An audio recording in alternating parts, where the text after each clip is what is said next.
கலாத்தியர் 3:13 சொல்கிறது, கிறிஸ்து நமக்கு சாபமாகி நியாயப்பிரமாணத்தின் சாபத்திற்கு நம்மை நீங்களாக்கி மீட்டு கொண்டார். இன்னைக்கு கவனிச்சு பாருங்க, வறுமை என்பதும் இன்னைக்கு உங்க வாழ்க்கையில பவர்ட்டின்றதும் ஏழ்மைன்றதும் இது கர்த்தருடைய சித்தம் அல்ல. கர்த்தருடைய பிள்ளைகளுக்கு கர்த்தர் கொடுத்த ஒரு காரியம் அல்ல. எத்தனை பேர் நம்புறீங்க? நான் ஏற்கனவே சொன்னேன், you need to start receiving வார்த்தை கேட்கும் பொழுது அப்பதான் என்ன செய்ய முடியும். வறுமை கர்த்தருடைய பிள்ளைகளுக்காக கர்த்தர் வைத்ததல்ல. இன்னைக்கு வறுமை ஒரு சூழலாக மாறிவிட்டது, வியாதி ஒரு சூழலாக மாறிவிட்டது. அதனாலதான் கர்த்தர் எங்களை அழைச்சிருக்கிறாரு.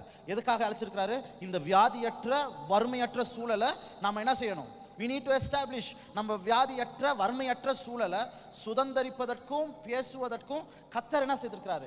அழைச்சிருக்கிறாரு. இன்னைக்கு அது ஒரு சூழலாக மாறிவிட்டது.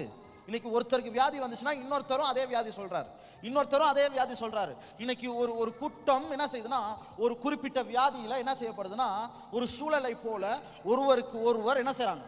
வியாதியில அகப்பட்டிருக்கிறாங்க. இது ஒரு சூழலை உருவாக்குகிறது.